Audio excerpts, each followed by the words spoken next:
This diagram is a torso facing forward, torso and upper thigh.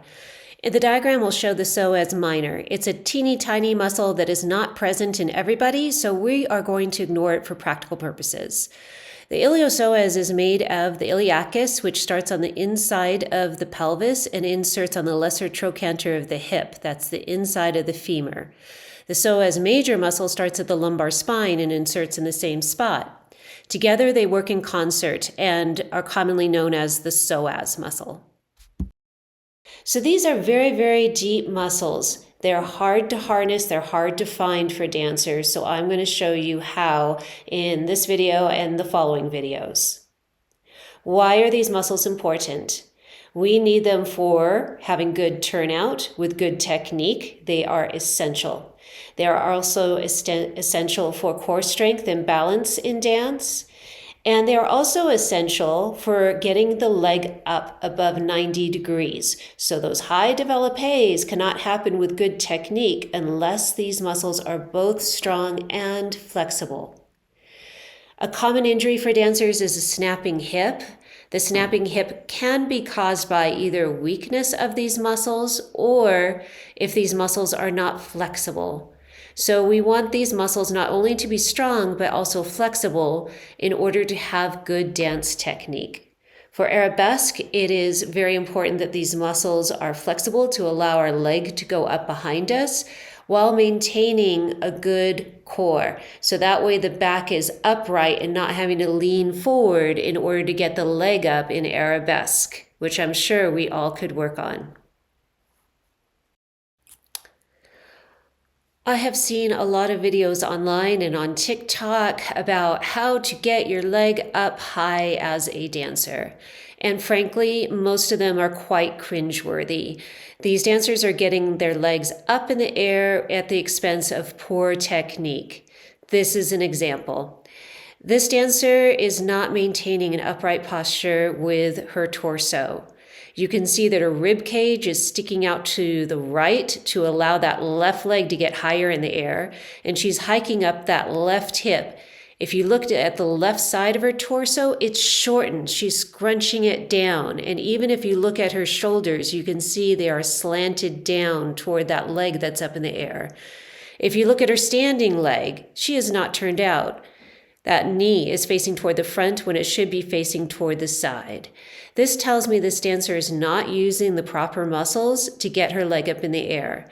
Not only that, she is most likely to get some type of impingement of the hip with this type of technique. So not only does it not look good, it's bad form, it could most likely lead to injury, which is not what we want. To further illustrate my point, if I drop a plumb line down from the ceiling vertically, you can see how her whole torso is shifted to the right of that plumb line as it hits through the middle of the foot. Again, this illustrates she has poor technique. When working the leg up to the side, the body should be over the standing foot, not to the side of it. Now here is an example of sheer perfection. This is the great ballerina Sylvie Guillaume, who I had the opportunity to see live in performance twice. She was truly phenomenal. As you can see, her torso is straight and upright, and she is still able to get that leg way high in the air. This is incredible flexibility and incredible strength of the iliopsoas complex. There is no better example than this. When I drop that plumb line straight through the middle of her body, you can see it goes right over the point of her foot. This is excellent technique. This is what we strive for, but very few of us can get it. But this is what we strive for, not that other picture. So do not sacrifice the position of your body in order to get the leg up. Any good teacher can see through this. Any good ballet master or choreographer can see right through this. This is how you check for psoas flexibility. You want to be at the edge of a firm table, and you don't want to pull your knee too far to your chest, just a little bit. And then the opposite leg is going off to the side of the table, and the leg is relaxed. So my leg is not touching the floor. You can see my back arch. That's incorrect. You don't reach for the floor with that foot. You keep your low back in a neutral position. Don't let it arch. and you engage your core a little bit. So this is good psoas flexibility. If I test again and that leg doesn't go, it stops, that's poor psoas flexibility, and so I would need to work on that. You can use this test as a stretch for the psoas muscle. You would just hold that position for 30 seconds, once or twice, every day, even a couple times a day to gain flexibility.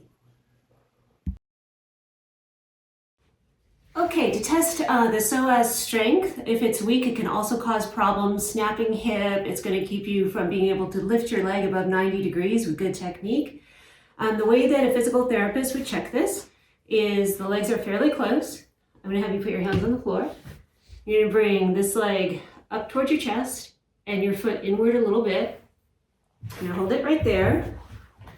So that's 3 out of 5. Okay, this would be considered fair strength if this is all she could do. And I'm going to be pushing on this diagonal, going this way with my hand.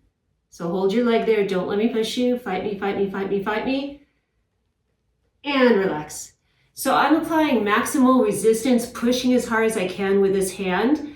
And she's been able to maintain the position while I push really hard. So that would be good level of strength. And so the exercises that I'm going to show are not just going to be to strengthen the psoas, but it's going to be helping you find the psoas instead of just using the superficial anterior hip muscles.